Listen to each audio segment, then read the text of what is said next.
Almost. Almost. So. There's a whole. Spectrum, that's the word I wanted, a spectrum of people. There's the. Hey. I'm meeting with you, let's go buy or sell my house right now. And there's a. I have a phone number and a name of someone. Yeah. And I know nothing more about them. And teams will offer everything in between. Usually the closer you get to like an appointment of someone saying they're ready, the more expensive it is. So like, for example, the Red Sign team has the inside sales agents. There's 3 people that are just calling leads all day. So the typical agent doesn't get like leads, but they get appointments. But when they get an appointment, they pay 60% to Red Sign. So they are only getting 40% of the commission. And I don't know how you qualify and things like that.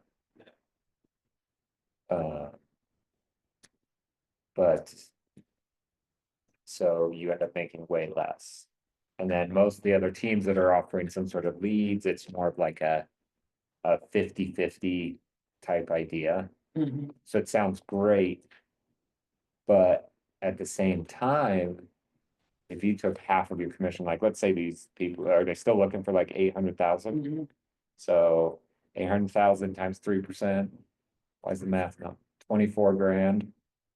So if you were alone and made 24 grand. And then did the same 50-50 split with yourself, that would give you $12,000 to invest back into your business. Assuming you're a capped. So. I think. The team has to be worth it and be getting something, and that's usually more than just leads. Because if you bring your sphere and you have a split like that, they better be doing something for you. So, Pick something. yeah,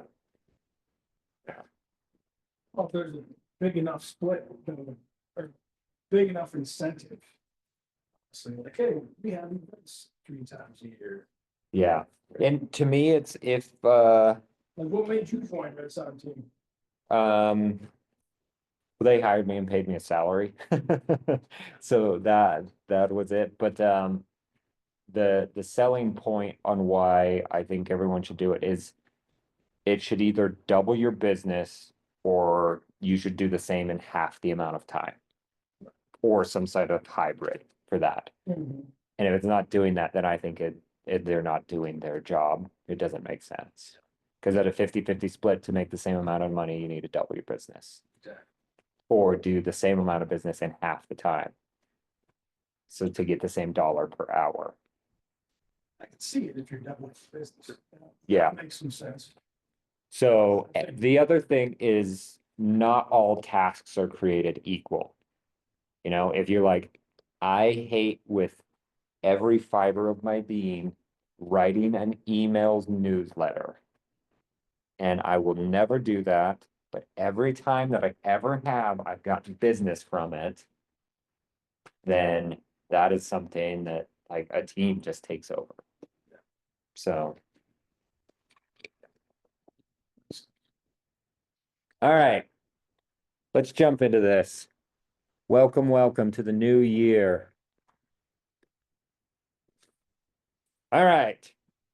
Y4C2Ts. Tell me something good that happened. It's been, what have we been, like 2 weeks, 3 weeks since we've been here together? Give me a win, give me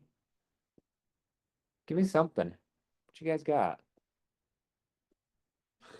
Nothing. Christmas came and went. Spent whole Christmas with my in-laws. It was brutal. Welcome to the married life.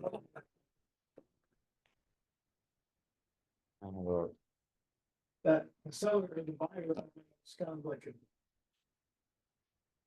So initially, I wasn't like very confident with her just because she's been a real estate investor for a long time. She's got lots of realtor connections Mm. But I trained her and her daughters for like a year. And so I think honestly, she was trying to help. I think really what that comes down to. I Well, will, think about this though. Like it's the law of reciprocity. It's a real thing in marketing. Like you have done something for her and she feels obligated to use you. And so who cares why? Like maybe it's pity, whatever. Like I don't care. Um, and so how can you use that same idea with everyone else that they feel obligated to use you? So it's all good. Business is business. All right, all right. No one's new today. Okay, Ignite. We got Cody starting up tomorrow. So if you haven't done Spark Your Career or want to hear more from Cody, he's good. I'm filling in on Monday. So embrace your job and then connect your market with Angie Fisher on Wednesday. Should be good. Scott Leroy Marketing. If you guys haven't heard of this, this is an awesome service we just signed up for. You'll probably end up getting emails and tapped in. I don't know how we're gonna do it on our side. But they do everything command. So like questions, problems, things like that. So literally every single day, I think at 11 o'clock, it's the same 11 o'clock. There is a Zoom on something different. So today, nurture your database with designs. So creating the marketing and then sales pipeline, like the opportunity. So managing your contacts through the whole thing.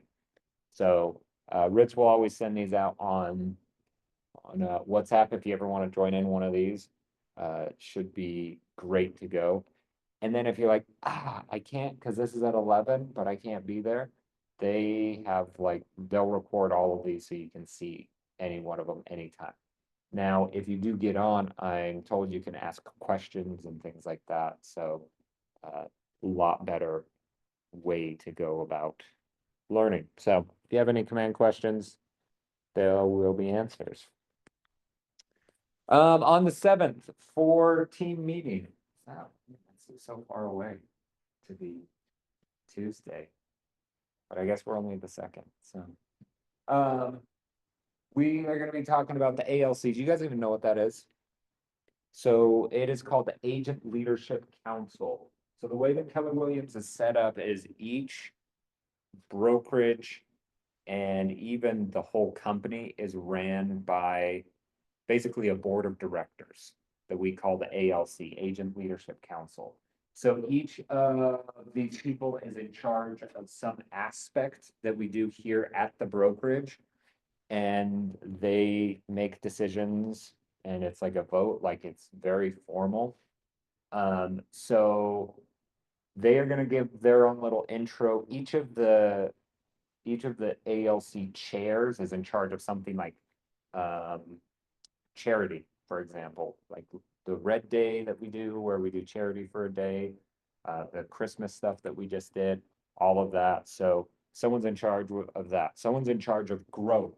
So getting agents in, someone's in charge. I don't actually know all of the things. But you can join a committee to help out with that. So if you're like, I would love to recruit my friends in and get some profit share and grow all of this passive income kind of a thing.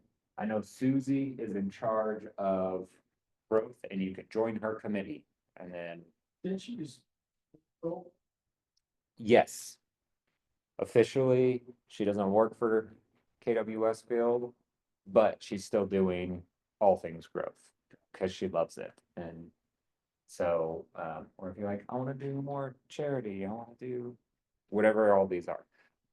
The other way that I have used this in the past is to be on the ALC, you have to be in the top 20%, period. So like if like these agents are closing more deals than 80% of the brokerage. So if you just want to hang out, like, I think Cameron's a cool dude. I have no idea what he is going to be in charge of, but I will probably join his committee. Just so I get to hang out with Cameron, because I probably know him the least out of this whole thing. Except for, she's in, what's her name? I forgot it. Alicia Terry. Nope. Alicia Keller. That's her name. So anyway, you can kind of get to know people.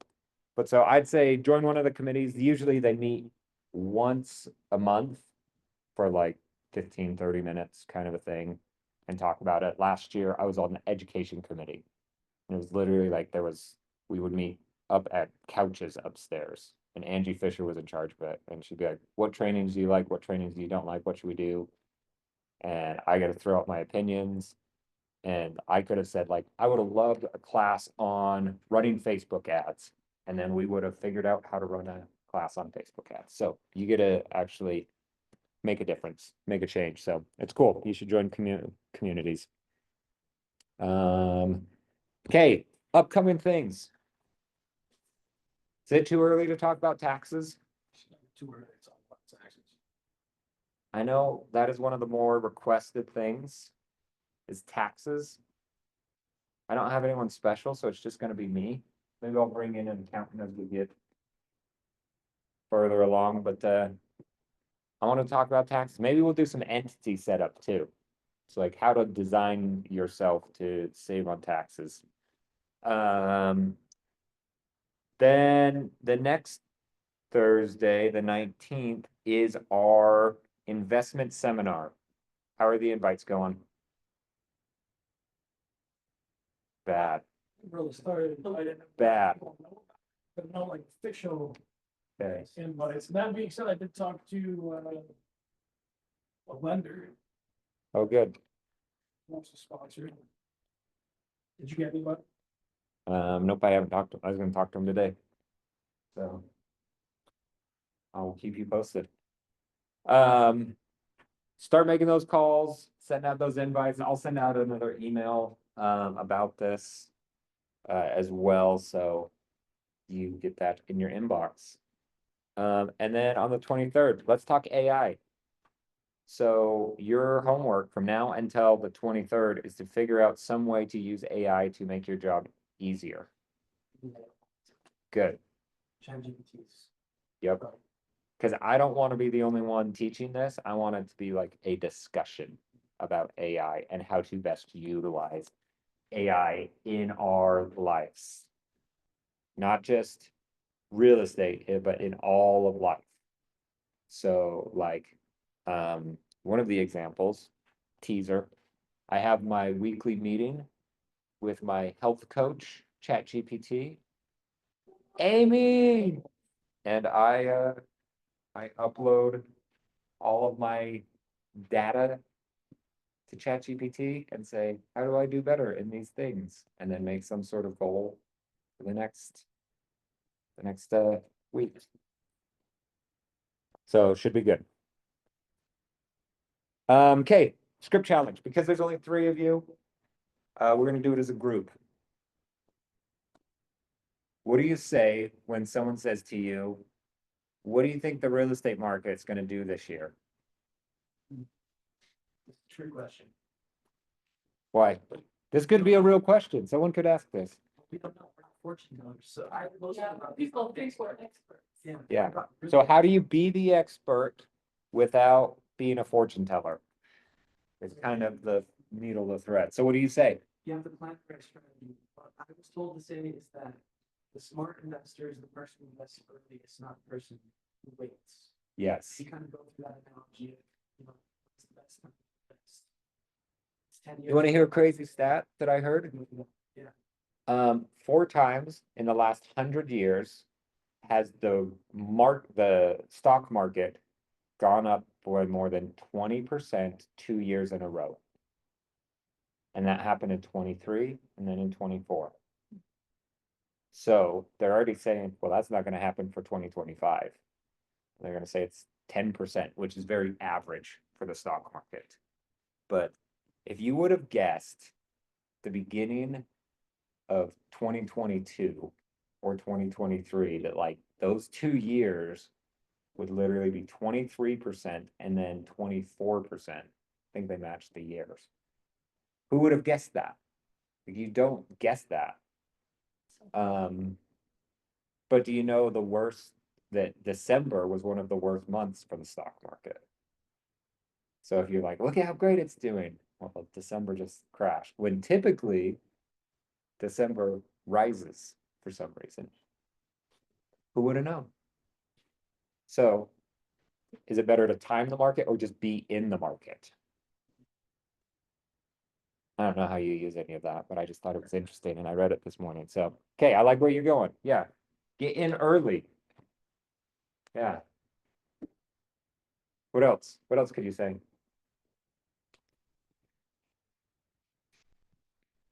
We talked about the past, you let them know remind them your knowledge of the past.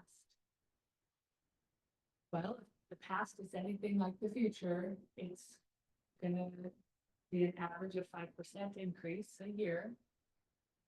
So really the most important time is to get it as soon as it works for you.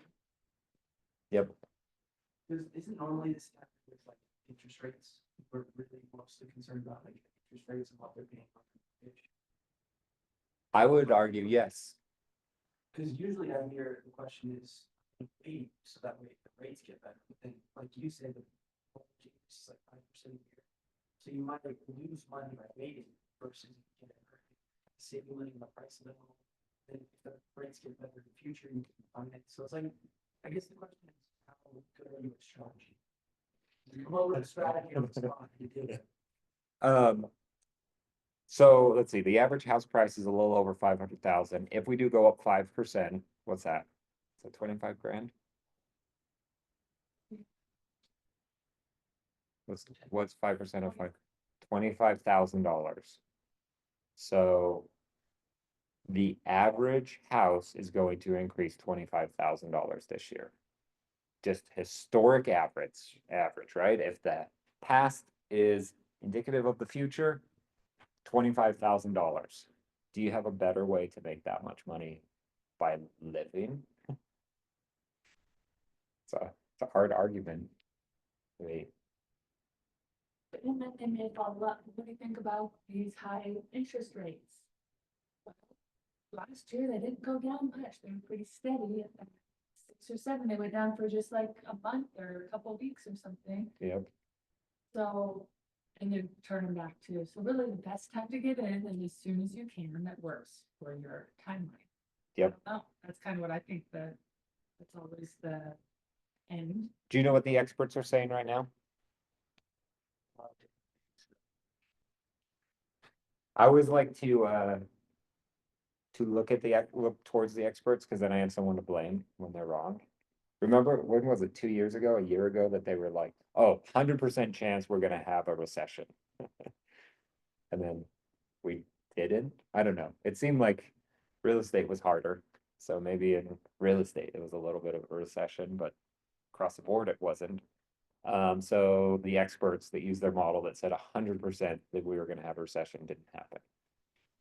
What It was like a year or two ago. It was very recent. Yeah. Very, very recent. I think it was 2 years, like 2023, they came out, and said, this year we're gonna have a recession.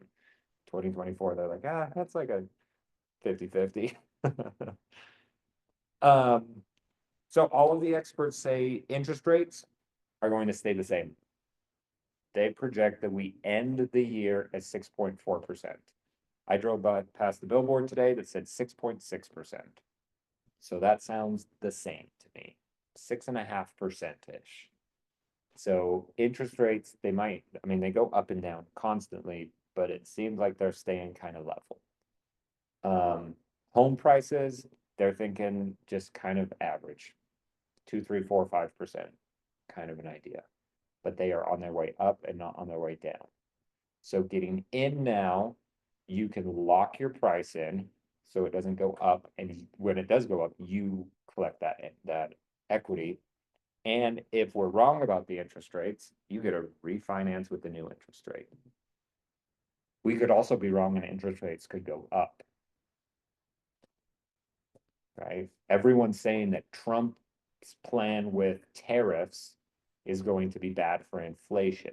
If it's bad for inflation, that's probably gonna make interest rates go up. So what if you blink and in the summer, all of a sudden they're 7% instead of the 6.5? What if they get to 8%? These are not unheard of. In the 80s, it hit like 18% interest rates. House prices were also way cheaper, so. The best thing to do is if someone is on the fence is to create urgency. And some of that is made up in their mind. Like, don't you hate your living situation? Why should we go rent again? Let's go move you into a new house. Or you could get stuck longer in your house that you own unless you want to go move now. Let's use some of that equity, put it in a new house, things like that. Create that made up urgency. You guys ready? Who went to the gym today? Second day of the year, you hit your health goals. Josh did. I did not. I heard. Guys, I look for the easy button everywhere that I am in life.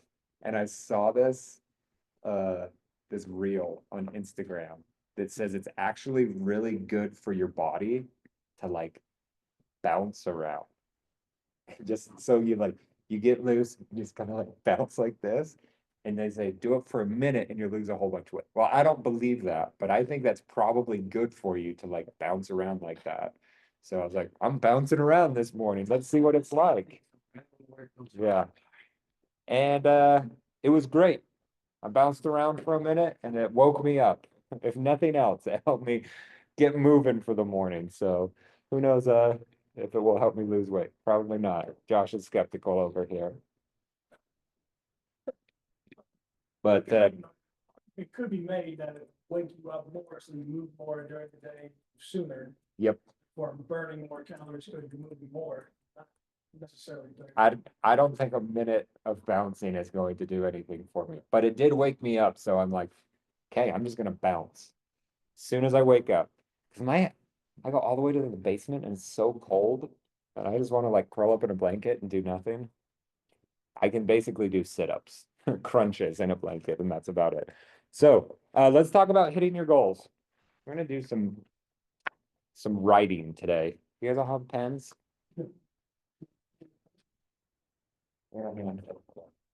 Amy? Okay. Your pen's probably better than mine. All right. Amy, did you come to the retreat? Good. Good. And we're gonna steal a little from this. Steal a little from Andrew. Andrew. Okay, your pen is better. Yours. You also have a better neighbor, but I can't remember the middle school, so yours. Okay. So we are gonna start by setting a goal and a priority. I'm missing a word in this sentence. Write out everything that you want to have by the end of the year. Be, do, have, right? These are the things.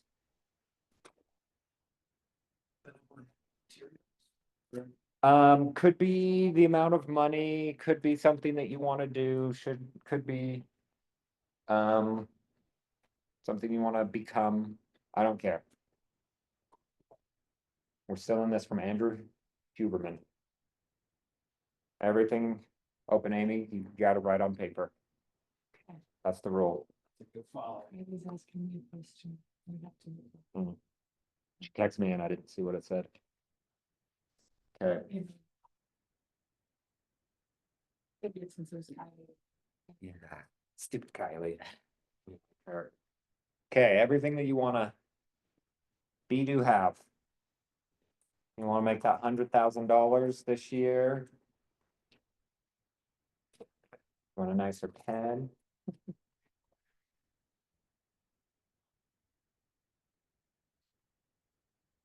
No judgment on any of these goals, just.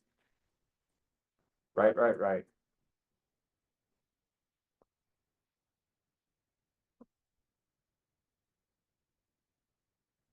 All in work fish too. You wanna take a second honey mode? Yeah, the first one was away from me. Go to Hawaii, that's what I wanna do. His son's in What? Christmas Eve, our neighbor asked. Can we invite your son to go to Hawaii with our family? We're gonna be there 4 days. My 14-year-old son is in Hawaii with his friends.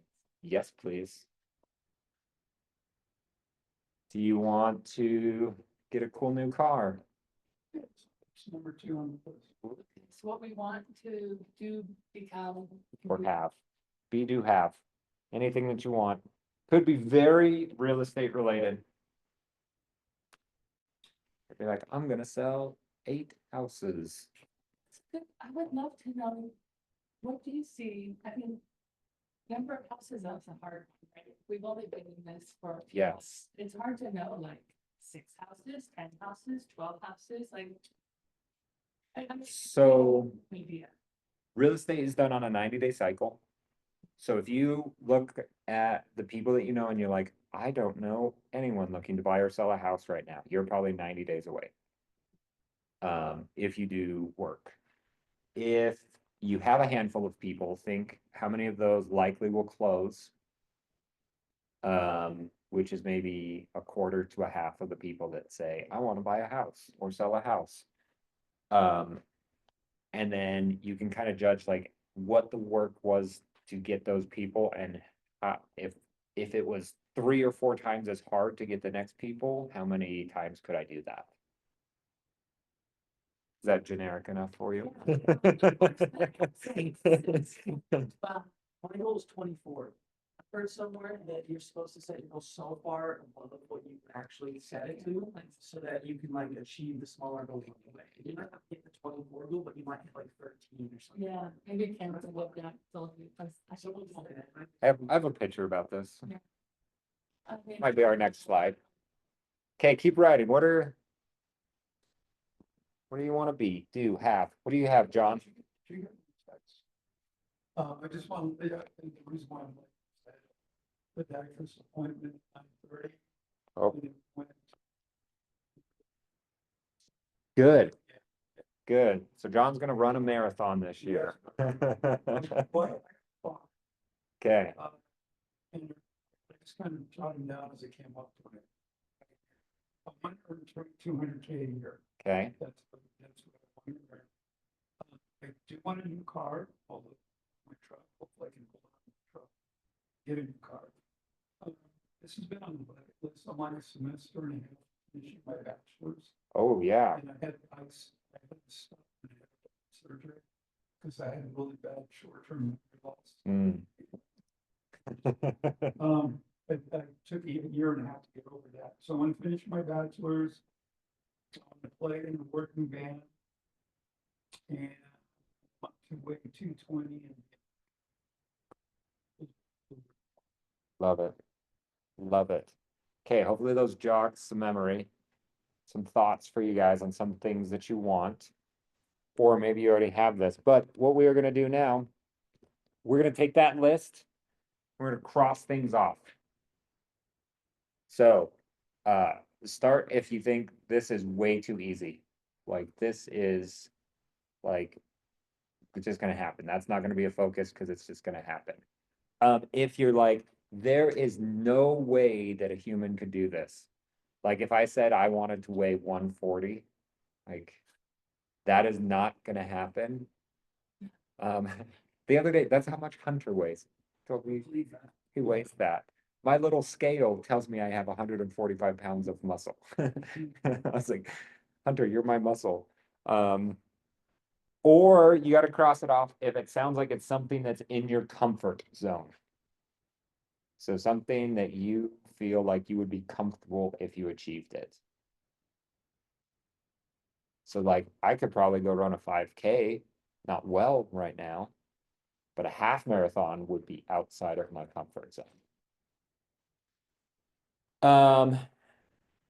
You need to be left with something that you could achieve, but it's not easy.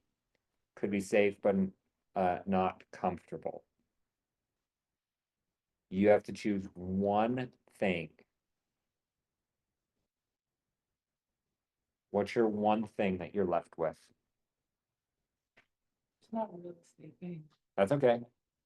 You want to share yours? You don't have to. Yeah, strengthening some relationships. That is a great one.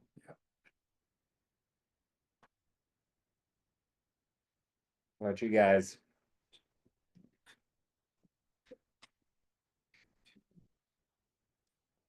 This act right here is my hardest thing that I have in life.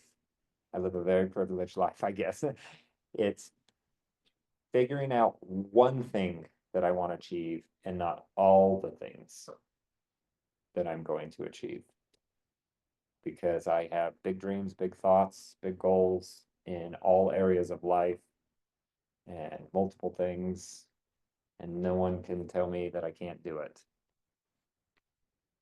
So, what is that one thing you are left with? You all have it? Yeah. You have one thing? I feel like there should be a book about this.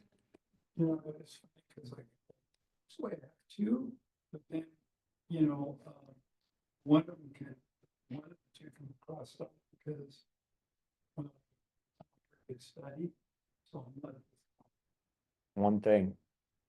So the reason I wanted you to do this, besides Andrew Huberman telling me that you should do this, which by the way, if you don't listen to his podcast, you should. It's the nerdiest podcast that I love. Andrew Huberman with a Top Huberman? 5 podcasts. Yeah, yeah, So, she's listening to this. yeah. He's good. So I worked from home for the last week and a half or whatever. And my wife said, "Are you going to work today?" And I said, "Yes, I am." And that act right there told the whole world where my priorities are. It is not with my family today. It is with going to earn more money, coming to work, helping others to achieve their goals so that they can make me money. Good, because I've got some questions.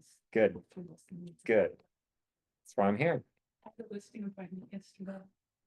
I'm here this morning. Yeah. And she texted afterwards last night. I was decided they want to use me. Yes. See what I do. I love it. You gotta own your neighborhood. Questions. So if my two big goals were to, let's say, make $1 million, go crazy, go big, and spend crazy amounts of time with my family, those are competing goals. And one of those has to win out over the other at some point. I'm either going to say, "See you later, kids, I'm going to work to make money," or I'm gonna say, "Sorry, work, I'm not coming in, I'm hanging out with my kids." They're in direct competition with each other. Not always, right? Like I can still hang out with my kids, I can still make money. We can do all of the things, but I wanted you to focus on one big thing so you can have that as like your number one priority. Now, these rest of the things, when I do this, I don't want to cross them out. I want to number them in order. What's my list of importance? Right? Like maybe family's number one and money's number two. And so I'm gonna try to go home early as much as I can, but I need to come to work to earn money. I might spend some time earning some money rather than hang out with my children, but I'm never gonna like miss their things or not have fun times with them, whatever. That could be a thing. So I don't like the cross out. I like this is my number two priority, but you should have your priority. So for Alex, this is what he's talked about. If you have a small goal, you will take small actions towards it. If you have a big goal or you want the big outcome, you need to take bigger actions. Bigger actions will lead to bigger results every single time.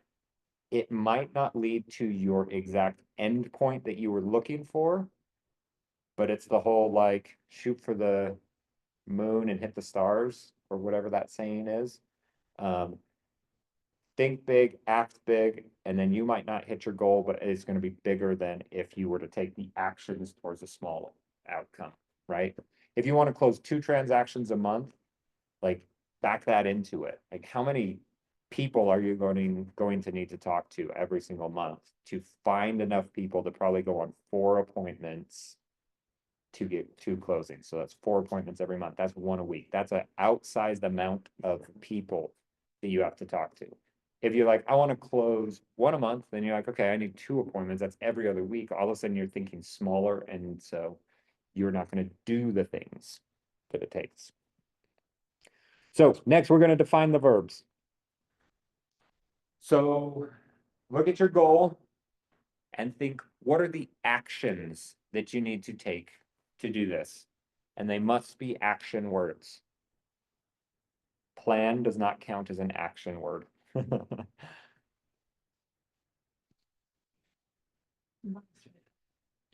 Write it down.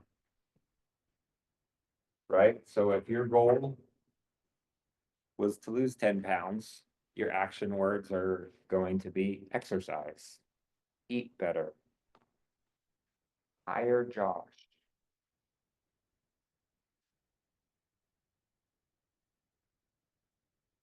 Think about your actions. And then we want to be specific about these actions. If we can say, like, better than exercise, exercising 3 times a week, that's better. Exercising 3 times a week at 7 a.m. is better. Or say, do exercise number 3 from my list on Mondays and have it worked out is the best.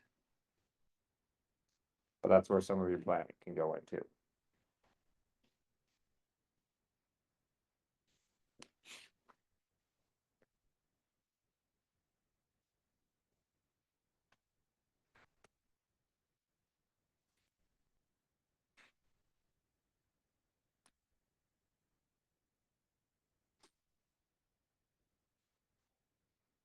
While I was a coach, I still am a coach, but a MAPS coach, one of my favorite questions to ask people was, what's going to stop you from hitting that?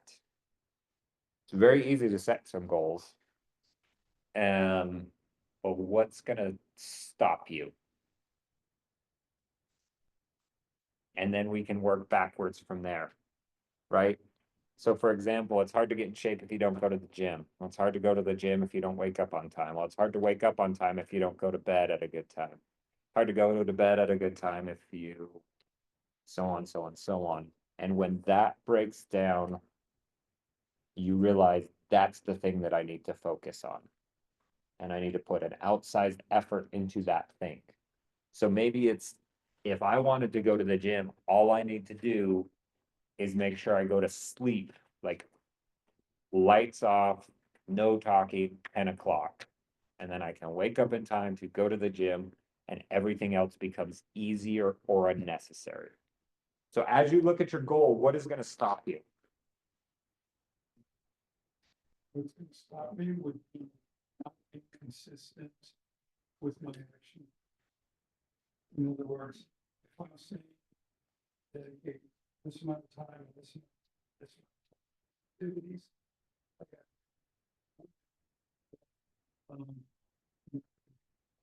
What would stop you from living out your time block? Here, Tell me more. sure. Rejection, Uh-huh. fear of failure. Fear of failure, very. And fear of abandonment. So, Do you fear rejection or failure more? failure more. So if you knew that you had to go, like, talk to people, and some were gonna reject you and some were gonna be okay with it, but if you didn't go talk to them, you would fail. You would rather be rejected than fail. Good. Probably a better fear to have than rejection. Because I mean, the thing is, like, I get fully into the details.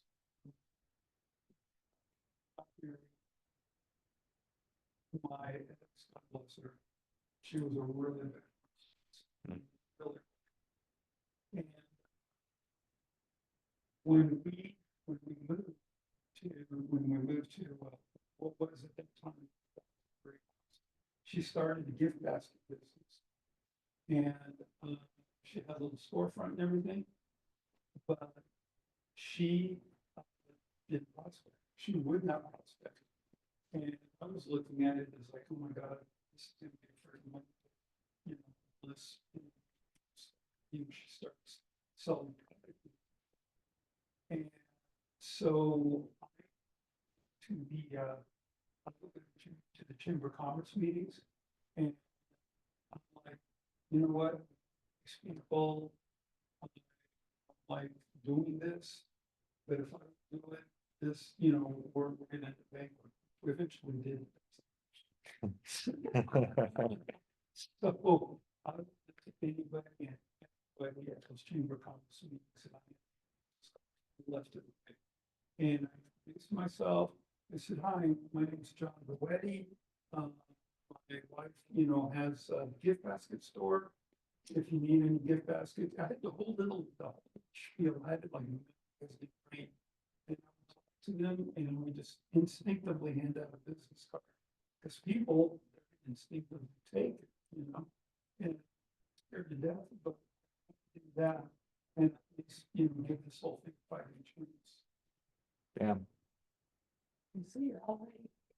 Oh, yeah. yeah, Okay, well, and I mean, frankly, I'm an introvert. I train myself to be an extrovert, so I'm very talkative. so, in the one thing, if you guys haven't read the one thing, by the way, you should definitely read this. Oh yeah, cool.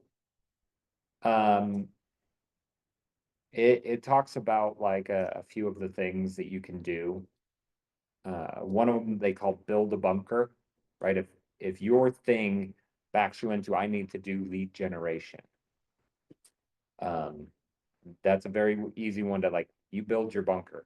You have your place that you go, you sweep for mines as it calls it, like put your phone on airplane mode or do not disturb so you can only call people that you want to call. Have some snacks so even if you're hungry, you don't need to leave. Go to the bathroom before so you're not interrupting. Have like notes that you can take, but you don't even bring your computer so you don't get distracted by that. Turn off all notifications, whatever you need to do so that you can stay focused in on that one thing. Because there are things that we're gonna stop ourselves from doing. And it's some of it's subconscious and some of it's just like we don't want to do it. Like every once in a while, I'm like, screw it, I just want to eat cookie dough for dinner. I don't want to follow a diet or do any plan. Cookie dough is delicious, and I'm just gonna eat it. And that's what I want to do sometimes. And so sometimes we self-sabotage, other times we just need to like get out of our own way and don't give us excuses. So our next step, we need to make whatever you wrote down measurable. So how do you know if you won or lost with this thing? A few of your goals might be very simple, right? If it's sell 2 houses a month, boom, done. We can move that back down to the actions as well. Like that might be, I need to talk to 10 people a day.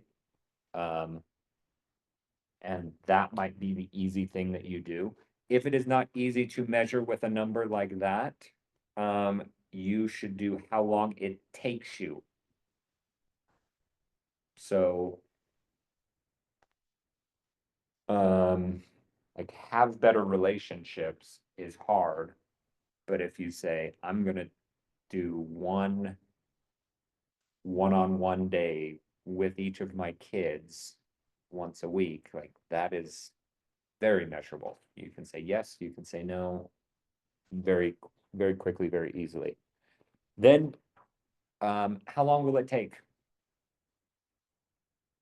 Some of these goals, and you might not know, so this might be a judgment thing. You're gonna make a hypothesis.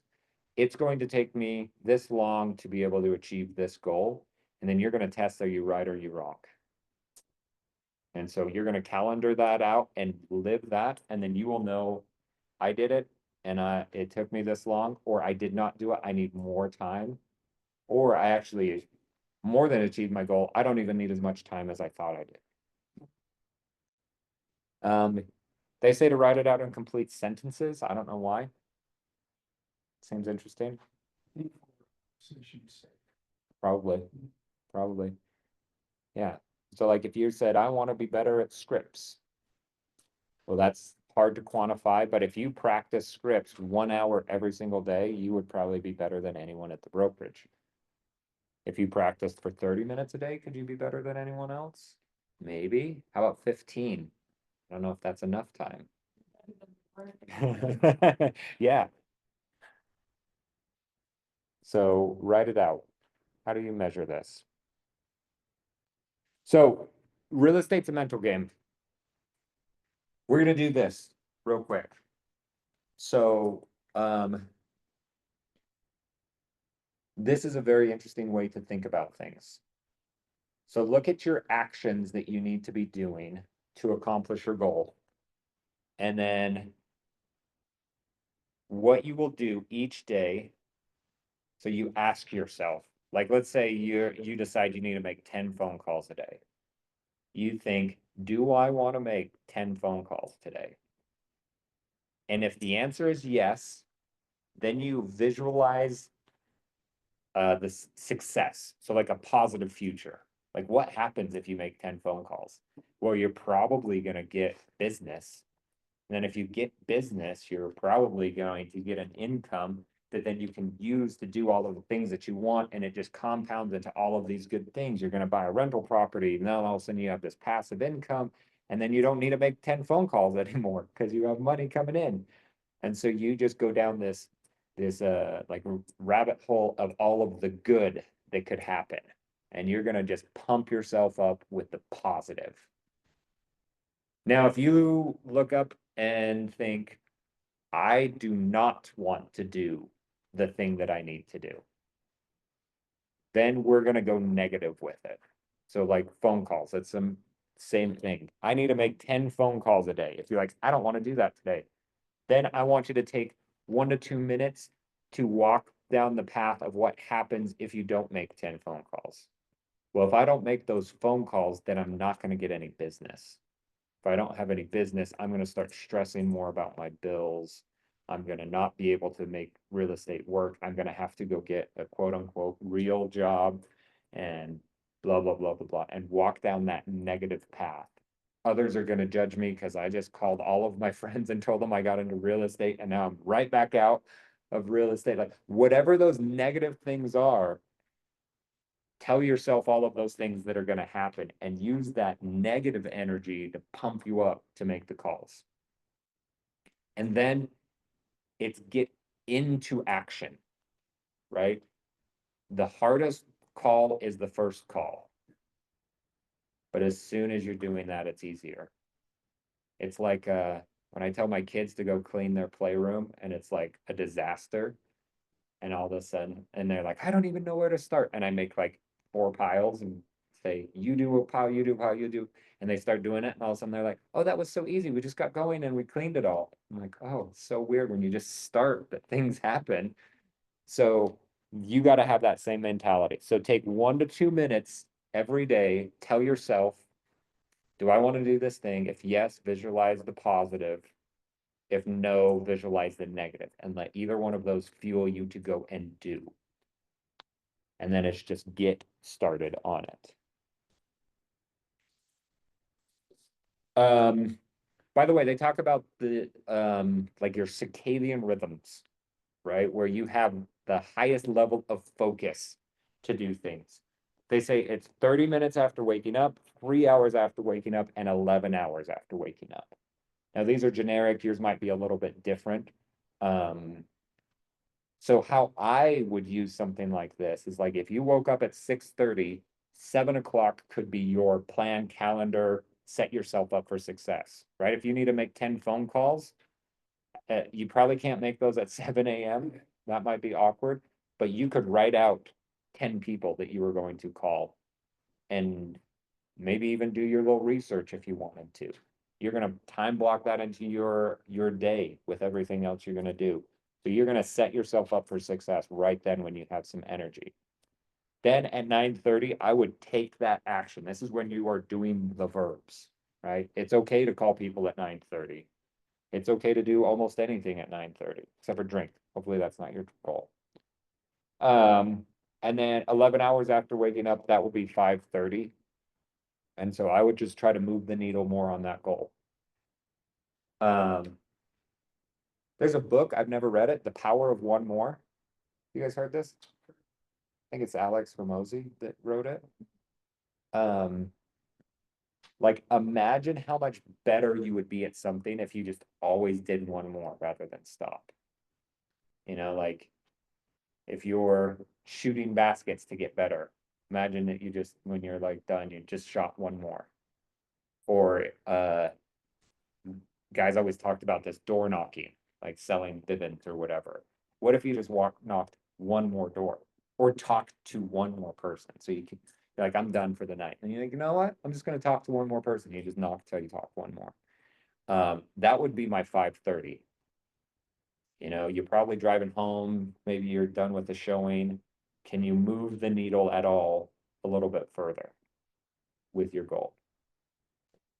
Now, again, we have the one priority that we decided, but you have a bunch of other priorities. If you cannot do your one thing, move to your second thing at these times.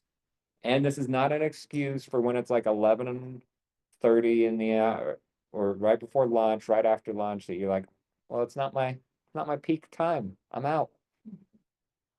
I'm out. Okay, so then the last thing, and this is all added for me, is be accountable. We teach this in the 6 personal perspectives, which we're going to start going over a lot more. And this is not be accountable like me, like call me, tell me how you're doing, report your numbers. That's not what I'm talking about with be accountable. What I'm talking about is when reality shows up. It's how are you going to respond to it? You can either be a victim and be in victim mentality, or you can be accountable. So a victim, they do not seek reality. Does anyone know someone like this that just like won't like take ownership for that? They fight it, they blame it, they make excuses, and they just wait and hope it gets better. A funny example I have of this is the other day, it's probably been like 6 or 8 months by now. My son handed me his Switch and he said, hey, will you unlock this so I can play it? And I said, yep. And I unlocked it. And when I did it, I saw the thing that said his battery was almost dead. So I handed it back and I said, hey, you should go charge this. Your battery's almost dead. And he ran off to go play it. And he did not charge it. And he came walking in 5 minutes later, all mad, like, my Switch isn't charged. Why didn't you tell me? I'm like, okay, first of all, I did.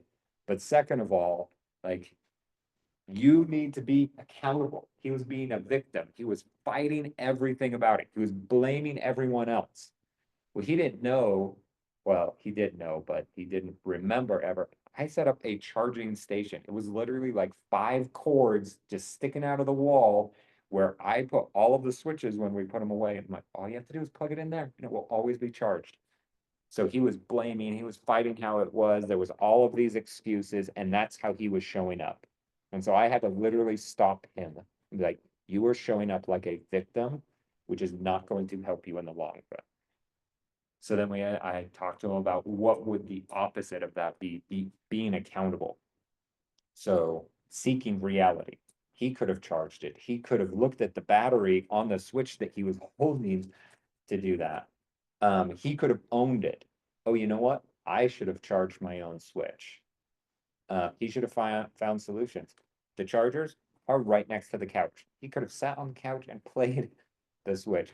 Like, he could have figured out all of these things and just been accountable and then get on with everything. Gary Vee, he says that if he walked outside of his house and got hit by a bus, he would blame himself. Because he could have left earlier, he could have left later, he could have not left. He could have paid more attention, he could have done all of these things. It's not the bus driver's fault for hitting him, it's his fault. Because he got hit by a bus. That's the level of accountability you need to have for yourself. When real estate is not working for someone, they often try to blame other things. The market's bad. That's a very common one right now. Do you know, Novely this morning just told us that a lot of agents in our brokerage had their best years ever. And we're not talking about they've only been in the market for a year or two. Like some of these agents have been like 5-10 years and they've had their best years in the market that we're in. While at the same time, other agents are being like, nah, it's a bad market. They're blaming the market. Can I ask a So, question? yeah. Analyzing how much money you bring in, everything. Is that command a good way to look over the years? Like, I'm just trying to organize, like, right now I have that money in my bank account in a certain business account. Like, I want to be able to track it, not just think. Yep. Yep. Is command going to keep track of that well? So I can see like, oh, I earned this much this year, I earned that much this year. Sort of. It's kind of messy because it does like there's two different numbers. There's how much you earned and how much you made. The how much you earned, it's like the total GCI. And then how much you made, it's like after all of your splits, how much actually went to your bank account. Yeah. So I actually use Google Sheets You just. and I have, yep. And I have way too much information that I put in there. And I always think I'm gonna analyze it and I don't, but I have an address of every house. I have the buyer or seller's name, if they were a buyer or seller. When they went under contract, when they closed, what source they came from. So you can be like, I met them at an open house, I door knocked, I did all of this. And then how much you sold it for, the commission percentage, the actual commission, and then how much you took home. Yeah. And then, yeah, and then I have another column, how much I paid Keller Williams. Or if you like on a team, it's how much did the team make from that? Because then you can start to make informed decisions with that kind of information. Because we were even talking about teams earlier. And it's like he's got an $800,000 buyer. So if he's on a 50-50 split with a team, that's $12,000 that team gets. So is the team adding $12,000 worth of value to him? And that's a hard discussion sometimes. If he's like, I could have made 24 and I just made 12. So, okay. So take your goals, take your plans, execute. Let me know how I can help, because the other piece with this accountability is sometimes you need someone. If you need me to help you, great. If you want someone else in the world to help you, that is great as well. Find someone that you can be accountable with. It's probably not your spouse, by the way. I always try to tell my spouse to hold me accountable, and she does the same to me. And I am often not allowed to hold her accountable anymore, and she doesn't hold me accountable. Yeah. Yeah. Yeah, it's gotta be a different person usually. So find that accountability person and go. Okay. Go crush this year. Own it. Okay, Cameron. Now, pretend to ask you. Yep. Thanks, Rit. See ya.